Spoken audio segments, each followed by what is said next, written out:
ഇപ്പോൾ CPM സംസ്ഥാന committee അംഗം VPP മുസ്തഫ കൂടി നമുക്ക് വിചാരിക്കാം. സി മുസ്തഫ, കഴിഞ്ഞ ദിവസം പാർട്ടി സംസ്ഥാന സെക്രട്ടറി MV ഗോവിന്ദൻ മാസ്റ്റർ വാർത്താസമ്മേളനത്തിൽ ചൂണ്ടിക്കാട്ടി വളരെ പ്രസക്തമായ ഒരു കാര്യമുണ്ട്. വണ്ടി നമ്പർ അടക്കം ലഭിച്ചതിൻ്റെ അടിസ്ഥാനത്തിലാണ് ഇവർ പിടിയിലാകുന്നത്. ഈ പിടിയിലാകുമ്പോൾ, പിടിക്കപ്പെടുമ്പോൾ ഇവരുടെ ബന്ധങ്ങളെക്കുറിച്ച് ആരാണ്, എങ്ങനെയുള്ള ബന്ധമുള്ള ആളുകളാണെന്ന് അറിയാൻ കഴിയാത്ത തരത്തിലായിരുന്നു. അങ്ങനെയാണ് പിടികൂടുന്നത്. ഒരുപക്ഷേ ഇവർ ആരാണെന്ന് അറിഞ്ഞിരുന്നുവെങ്കിൽ ഈ അന്വേഷണം എത്തിച്ചേരില്ല, ഇവർ പിടികൂടപ്പെടില്ല. ചെന്നിത്തല തൗഫാനൊക്കെ അവിടെ വെച്ച് അവസാനിക്കുമായിരുന്നു. വലിയ തരത്തിലൊരു നെക്സസ് ഈ പ്രതിപക്ഷ നേതാവ് VD സതീശൻ ഇരിക്കുന്ന കാലഘട്ടത്തിൽ തന്നെ ഇവരുമായി അടുത്ത ബന്ധമാണ്.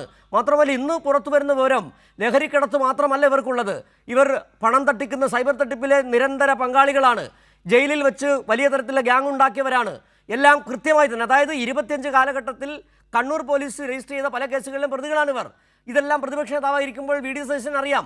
ഇങ്ങനെ ഒരു ക്രിമിനൽ ഗ്യാങ്ങിനെ വളർത്തിയെടുക്കുക എന്നുള്ളത് VD സതീശൻ്റെ ആവശ്യം കൂടിയായിരുന്നു. അതായത് എന്താണ് കേരളത്തിൻ്റെ മുഖ്യമന്ത്രിക്ക് ഈ ലഹരി മാഫിയയുമായുള്ള ബന്ധം? മറുപടി പറയണ്ടേ? ഈ 2 ദിവസമാകുന്നു കേരളം ചർച്ച ചെയ്തുകൊണ്ടിരിക്കുന്നു. ഒരക്ഷരം ഈ മുഖ്യമന്ത്രിയുടെ വായിൽ നിന്ന് വന്നിട്ടില്ല, പ്രതികരണം വന്നിട്ടില്ല. എങ്ങനെ വിലയിരുത്തുന്നു? തീർച്ചയായിട്ടും താങ്കൾ പറഞ്ഞതാണ് അതിനകത്തെ കാര്യം. ഇതിലെന്താണെന്ന് വെച്ചാൽ കേരളത്തിൽ കോൺഗ്രസിന്റെ ഏറ്റവും വലിയ മാഫിയ വാഴ്ച നടക്കുന്ന ജില്ലയാണ് എറണാകുളം. അവിടെ രാഷ്ട്രീയമായിട്ട് പൊതുവിൽ നമ്മൾ ഈ തെരഞ്ഞെടുപ്പ് റിസൾട്ടൊക്കെ കാണുന്നത് പോലെ കോൺഗ്രസിനൊരു മേൽക്കൈയുണ്ട്.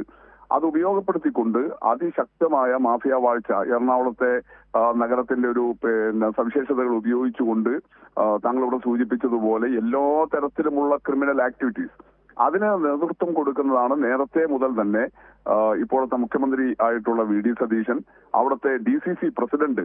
നമ്മൾ എത്രയോ അവിടുത്തെ വിഷയങ്ങളിൽ കണ്ടതാണല്ലോ. ഇപ്പോഴത്തെ എറണാകുളം DCC പ്രസിഡന്റ് അദ്ദേഹം ഈ പറഞ്ഞ VD സതീശന്റെ ഏറ്റവും പെറ്റായിട്ടുള്ളയാളാണ്. അവരുടെ ആ പെറ്റ് ഗ്രൂപ്പിൽപ്പെട്ട ഒരാളാണ്. എങ്ങനെയാണ് അദ്ദേഹം ഈ വിഷയങ്ങളിലൊക്കെ പെരുമാറുന്നത്, ഏതുതരം ഭാഷയാണ് ഉപയോഗിക്കുന്നത്, എങ്ങനെയാണ് അദ്ദേഹം ഇടപെടുന്നത് എന്നുള്ളത് എറണാകുളം DCC പ്രസിഡന്റിന്റെ പെരുമാറ്റങ്ങളിലൂടെ നമ്മൾ കണ്ടതാണ്. അങ്ങനെ പ്രതിപക്ഷ നേതാവും അതിനു മുമ്പേ MLA ആയിരുന്ന കാലം തൊട്ട് VD സതീശനും ഇപ്പോഴത്തെ എറണാകുളം DCC പ്രസിഡന്റും എല്ലാം ഉൾപ്പെടെയുള്ള കോൺഗ്രസിലെ ഒരു സംഘം അവര് മറ്റ് ഗ്രൂപ്പുകളെയെല്ലാം കീഴ്പ്പെടുത്തിക്കൊണ്ട് ആധിപത്യം സ്ഥാപിക്കുന്നതിന് വേണ്ടി ഉപയോഗപ്പെടുത്തുന്ന ക്രിമിനൽ സംഘാംഗങ്ങളാണ് കാസർഗോഡ് ജില്ലയിലെ SP-യുടെ ഡാൻസാഫിന്റെ പിടിയിലായത്. ഇപ്പോൾ അവിടെ ചന്ദേര പോലീസിന്റെ ഈ മയക്കുമരുന്ന് കടത്ത് കേസിൽ പ്രതികളായിട്ടുള്ളത്. അതുകൊണ്ട് ഇതൊരു ഒറ്റപ്പെട്ട സംഭവമൊന്നുമല്ല. പെരുമ്പാവൂർ, എറണാകുളം എല്ലാം ഉൾപ്പെടെയുള്ള മേഖലകൾ. നിങ്ങളിവിടെ യഥാർത്ഥത്തിൽ പഴയ നടി ആക്രമിക്കപ്പെട്ട കേസ്, അതിലെ പ്രതികളുടെ പശ്ചാത്തലം കൂടി ചേർത്ത് വെക്കേണ്ടതാണ്. ഇവരെല്ലാം ചേർന്ന് എങ്ങനെയാണ് കോൺഗ്രസിന്റെ ഒരു രാഷ്ട്രീയ മേൽവിലാസം ഉപയോഗിച്ചുകൊണ്ട് എറണാകുളത്ത് ഇത്തരം ഒരു മാഫിയ സംഘം അത് സംസ്ഥാനത്താകെ പടർത്തുന്നു എന്നുള്ളതാണ്. കാസർഗോഡ് ജില്ലയുടെ വടക്കൻ മേഖലകളിൽ അവിടെയുള്ള ഈ മയക്കുമരുന്ന് വിതരണക്കാരുമായിട്ട് ഇവർക്കുള്ള ബന്ധം ഇതിലൂടെ വ്യക്തമാവുകയാണല്ലോ. കാസർഗോഡ് ജില്ലയിൽ ഏറ്റവും കൂടുതൽ ഈ മയക്കുമരുന്ന് കേസുകൾ പിടിക്കപ്പെടുന്നത് ആ ജില്ലയുടെ വടക്കൻ പ്രദേശങ്ങളിലാണ്. അപ്പൊ അവിടത്തേക്കാണ് ഈ മയക്കുമരുന്ന് എത്തിച്ചിട്ടുള്ളത്. ഇത്തരത്തിൽ വളരെ വളരെ ആസൂത്രിതമായിട്ടുള്ള ഒരു ക്രിമിനൽ സംഘത്തെ തന്റെ എല്ലാ തരത്തിലുള്ള ഇടപെടലുകൾ, അതിൽ കോൺഗ്രസിലെ തന്റെ എതിർ ഗ്രൂപ്പുകളെ തകർക്കണം, തനിക്ക് ഭീഷണിയായി വരുന്ന ആളുകളെ തകർക്കണം. അതിന് പുറമെയാണ് ഇത്തരത്തിലുള്ള ഇടപാടുകൾ കൂടി നമ്മൾ കാണുന്നത്. അതുകൊണ്ട് ഇത് യാദൃശ്ചികമായിട്ട് സംഭവിച്ച ഒന്നല്ല. നമ്മളിപ്പോ ഒരു വലിയ ഉന്നത നേതാവുമായിട്ട് സ്വാഭാവികമായിട്ട് അങ്ങനെ ഉണ്ടല്ലോ, രാഷ്ട്രീയത്തിലെ ഉയർന്ന നേതാക്കൾ, അതുപോലെ മറ്റ് പല മേഖലകളിലുമുള്ള സെലിബ്രിറ്റികൾ, അവരുടെയൊക്കെ കൂടെ നിന്ന് ഫോട്ടോ എടുക്കാൻ പലരും വരും. അതായത് താങ്കൾ ഈ വാർത്ത ഇപ്പോൾ ഡിബേറ്റ് കാണുന്നുണ്ടോ എന്ന് എനിക്ക് മനസ്സിലാകുന്നില്ല. അതായത് നമ്മളിപ്പോൾ കാണിക്കുന്ന ദൃശ്യങ്ങളിലുണ്ട് വിവിധ കോൺഗ്രസ് നേതാക്കളുമായി ചേർന്നുള്ള വെറുമൊരു ഫോട്ടോഷൂട്ട് അല്ലാതെ അതിൽ തന്നെ വീഡിയോയിൽ അടക്കം പോകുന്ന VD സതീശനുമായിട്ട് അടുത്ത ബന്ധം. VD സതീശൻ ഇതിൽ പലരുടെയും കുട്ടികളുടെ ബർത്ത്ഡേക്ക് അടക്കം പങ്കെടുക്കുന്ന, അതായത് വളരെ അടുത്ത ബന്ധമാണ് ഇവർക്കുള്ളത്. അങ്ങനെയുള്ള ഒരാൾ, അങ്ങനെ അത്തരത്തിൽ ബന്ധമാണ് ഇവർ തമ്മിലുള്ള. നേരത്തെ താങ്കൾ സൂചിപ്പിച്ചതുപോലെ വലിയൊരു ഗ്യാങ് ഇവർ രൂപപ്പെടുത്തിയെടുത്തിട്ടുണ്ട്. അത് പണം സോഴ്സിന് വേണ്ടിയിട്ട്, അതോടൊപ്പം തന്നെ എതിർ ഗ്യാങ്ങിനെ, എതിർ രാഷ്ട്രീയത്തിലെ സ്വന്തം പാർട്ടിയിലെ എതിരാളികളെ നേരിടാൻ വേണ്ടി അടക്കം ഉപയോഗപ്പെടുത്തിയിട്ടുണ്ട് എന്ന് തന്നെ സംശയിക്കേണ്ടി വരുന്നു. തീർച്ചയായിട്ടും അതാണ് കാരണം. എന്താ വെച്ചാൽ ഞാൻ പറഞ്ഞു വന്ന പോയിന്റ് അതാണ് ശരി. അതായത് ഇത് ഒരു നേതാവിനെ ഏതെങ്കിലും ഒരു പരിപാടിയിൽ വെച്ച് കണ്ടപ്പോൾ യാദൃച്ഛികമായി ഒരു ഫോട്ടോ എടുക്കാനുള്ള ഒരു കൗതുകത്തിന്റെ ഭാഗമായിട്ടല്ല, മറിച്ച് ഈ ഗ്യാങ്ങുമായിട്ട് VD സതീശൻ ഉൾപ്പെടെയുള്ള കോൺഗ്രസ് നേതാക്കൾക്കുള്ള ഏറ്റവും ആഴത്തിലുള്ള ബന്ധമാണ് കാണിക്കുന്നത്. ആ വീഡിയോകളും ഫോട്ടോകളും എല്ലാം അവരുടെ വീടുകളിൽ അങ്ങോട്ട് ചെല്ലുകയാണ്. സതീശന്റെ വീട്ടിലേക്ക് അല്ലെങ്കിൽ കോൺഗ്രസ് നേതാവിന്റെ വീട്ടിലേക്ക് അവർ ഇങ്ങോട്ട് വരുന്നതല്ല, മറിച്ച് ഇപ്പോൾ ഈ പ്രതികളാക്കപ്പെട്ട ആന്റി സോഷ്യൽ എലമെന്റ്സ് ഉള്ള ഈ ഗുണ്ടാ സംഘത്തിന്റെ വീട്ടിലേക്ക് അങ്ങോട്ട് അവരുടെ ഏതെങ്കിലും ഒരു പരിപാടിക്കല്ല പല പരിപാടികളിൽ ചെല്ലുന്നു. അവിടെ ഏറ്റവും ഉള്ളിൽ വരെ ആ വീട്ടിന്റെ ഏറ്റവും അകത്തളങ്ങളിൽ വരെ ചെന്ന് പെരുമാറുന്നു. അപ്പൊ അങ്ങനെയൊക്കെ ഉണ്ടാകണമെങ്കിൽ അത്രയും ആഴത്തിലുള്ള സ്നേഹവും സൗഹൃദവും പരിചയവും ഇടപാടുകളും അവർ തമ്മിൽ ഉണ്ടാകണം. അല്ലാതെ അങ്ങനെ പോകില്ലല്ലോ. അപ്പോ വളരെ വ്യക്തമാണ് അവരിപ്പോ പ്രതിരോധിക്കുന്നത് പോലെ, ഇപ്പൊ കോൺഗ്രസിന്റെ നേതാക്കൾ പറയുന്നത് പോലെയുള്ള വാദത്തിലൊന്നും ഒരടിസ്ഥാനവുമില്ല.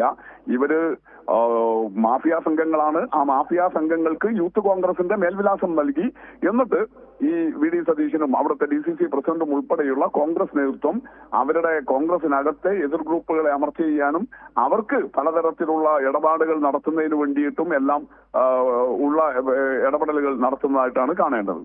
ഇതിൽ മറ്റൊരു കാര്യം ഇപ്പോൾ നമുക്കറിയാം, കഴിഞ്ഞ 2 ദിവസങ്ങളിലായി കൈരളിയുടേത് ഉൾപ്പെടെയുള്ള വാർത്തകൾ അതായത് മെറ്റയുടെ കീഴിലുള്ള ഫേസ്ബുക്കും ഇൻസ്റ്റാഗ്രാമിനും അടക്കം വാർത്തകൾ നീക്കം ചെയ്യുന്നൊരു സാഹചര്യം. എങ്ങനെയാണ് സതീശൻ പൊതുജന മധ്യത്തിൽ തുറന്നു കാട്ടപ്പെടുന്നത്? സതീശൻ്റെ ലഹരി മാഫിയയുമായിട്ടുള്ള ബന്ധം തുറന്നു കാട്ടപ്പെടുമ്പോൾ ആ വാർത്തകൾ വരാതിരിക്കാൻ മെറ്റയുമായി സഹകരിച്ച് അവിടെ വി.ഡി. സതീശൻ കാട്ടുന്നത് മോഡി ദില്ലിയിൽ നിന്ന് എന്താണോ കാട്ടുന്നത് അത് തന്നെയാണ് ഇവിടെ കാട്ടിക്കൊണ്ടിരിക്കുക. ഈ വാർത്തകൾ പുറത്തു വരരുത്, അതിനുവേണ്ടി അത് അറ്റം വരെയും പോകുന്നത്. അതാണ് ഒരു ക്രിമിനൽ ഗ്യാങ്ങിൻ്റെ ലീഡർ പ്രവർത്തിക്കുന്ന പോലെ സംസ്ഥാനത്തിൻ്റെ മുഖ്യമന്ത്രി പ്രവർത്തിക്കുന്നു എന്ന് പറഞ്ഞാൽ അതൊട്ടും കുറയുന്നില്ല എന്ന് തോന്നുന്നു.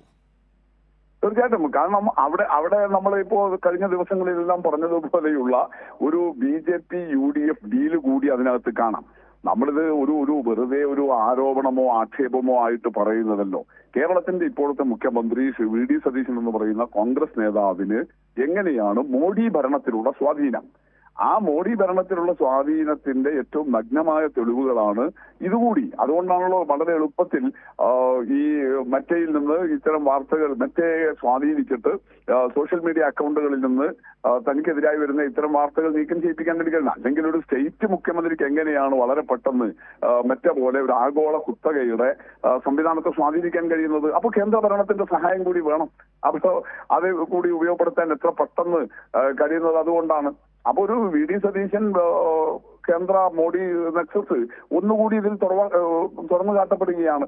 അപ്പോൾ അതൊന്നും പക്ഷേ നമ്മുടെ നാട്ടിൽ നിലനിൽക്കില്ലല്ലോ. കുറെ കൂടി പ്രബുദ്ധമായ ഒരു സമൂഹമാണ് കേരളത്തിൻ്റെത് എന്നുള്ളത് കൊണ്ട് ഇതെല്ലാം തീർച്ചയായിട്ടും വലിയ നിലയിൽ തന്നെ തുറന്നു കാട്ടപ്പെടും. ജനങ്ങൾ അത് ചർച്ച ചെയ്യുമെന്ന് തന്നെയാണ് നമുക്ക് പ്രതീക്ഷിക്കാവുന്നത്. അതുകൊണ്ടാണ് കൈരളി നടത്തുന്ന ഈ ഇടപെടൽ ഏറ്റവും പ്രസക്തവും സാങ്കത്യവും ഉള്ളതായി തീരുന്നത്. ശരി, വളരെ നന്ദി ശ്രീ VPP മുസ്തഫ ഈ സാഹചര്യത്തിൽ പ്രതികരിച്ച